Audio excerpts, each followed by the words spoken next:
Hi hello ಎಲ್ರಿಗೂ ನಮಸ್ಕಾರ. ನಾನು ನಿಮ್ಮ ಪ್ರೀತಿಯ ಯುಕೆ ಕಿರತಕ. ಇವತ್ತು ನಾ ನಿಮ್ಮ ಕರ್ಕೊಂಡು ಬಂದಿನಿ ಬೆನಕನಹಳ್ಳಿ ಗ್ರಾಮಕ್ಕ. ಈ ಊರಲ್ಲಿ ವಿಶೇಷವಾದದ್ದು ಏನಂತ ಕೇಳ್ತೀರಿ ನೋಡ್ರಿ. ಬೆನಕ ಅಂದ್ರೇನೆ ಗಣೇಶ. ಇಲ್ಲಿಂದ ವಿಶೇಷನೇ ಈ ನಮ್ಮ ಗಣೇಶ. ಈ ಊರಿನ ಗಣೇಶ ಹಬ್ಬ ಎಷ್ಟೋ ವರ್ಷಗಳ ಕಾಲ ಇತಿಹಾಸನೇ ಸೃಷ್ಟಿ ಮಾಡ್ಯಾರ. ಅದು ಏನಂತೀರಿ, ಈ ಊರಾಗ ನಾಲ್ಕು ಮನೆಗಳು ಬಿಟ್ಟು ಬೇರೆ ಎಲ್ಲಿ ಗಣಪತಿಯನ್ನು ಕೂಡಿಸಲ್ಲ.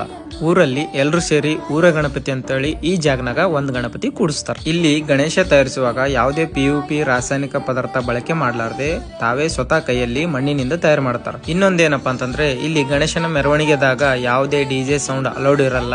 ಮತ್ತು ನಮ್ಮ ಗಣೇಶ ಹೋಗೋದ್ ಹೆಂಗಪ್ಪ ಅಂತಂದ್ರೆ ಮಾನವನ ಹೆಗಲ ಮೇಲೆನೆ ಹೋಗೋದು. ಯಾವುದೇ ರೀತಿ ವಾಹನ ಇಲ್ಲಿ ಯಾರು ಬಳಕೆ ಮಾಡಲ್ಲ. ಈ ಊರಿನ ಗಣೇಶಾಗ 21 ದಿನ ಕೂಡಿಸಿ ಮೊದಲನೇದಾಗಿ ಹಂತವಾಗಿ ರೆಡಿ ಮಾಡ್ತಾರ. ಮೊದಲನೇ ಗಣೇಶ 1 ಅಡಿ ಇದ್ರೆ ಕೊನೆಯದಾಗಿ ಲಾಸ್ಟ್ನೇ ದಿನದಂದು 7 ಅಡಿ ಗಣೇಶ ಇರ್ತಾನ. ಅದು ಈ ತರ. ಅದಕ್ಕೂ ಈ ಊರು ಗಣೇಶಗ ಪರಿಸರ ಸ್ನೇಹಿ ಗಣೇಶನ ಅಂತ ಕರೀತಾರೆ. ಈ ಊರಿನ ಗಣೇಶಗ ವಿಸರ್ಜನೆ ಮಾಡೋ ಸ್ಥಳ ಇದೆ ನೋಡ್ರಿ. ಈ ಊರಿನ ಜನರು ಎಲ್ರು ಸೇರಿ ನಮ್ಮ ಈ ಗಣೇಶಗ ನಮ್ಮ ಭಾರತೀಯ ಸಂಸ್ಕೃತಿ ಪ್ರಕಾರ ವಿಸರ್ಜನೆ ಮಾಡ್ತಾರ. ಇನ್ನೇನಪ್ಪಾ ಅಂತಂದ್ರು, ಇದೇ ನಾಡಿದ್ದು ಬುಧವಾರ ನಮ್ಮ ಬೆನಕನಹಳ್ಳಿ ಬೆನಕನ ಭವ್ಯ ಮೆರವಣಿಗೆ ಮತ್ತು ವಿಸರ್ಜನಾ ಕಾರ್ಯಕ್ರಮ ಅದ. ನೀವೂ ಬರ್ಬೇಕು, ನಾನು ಬರ್ತೀನಿ. ಈ ಬೆನಕನಹಳ್ಳಿ ಗಣೇಶ ಹಬ್ಬನ ಎಲ್ಲರೂ ಖುಷಿಯಾಗಿ ಆಚರಿಸೋಣ.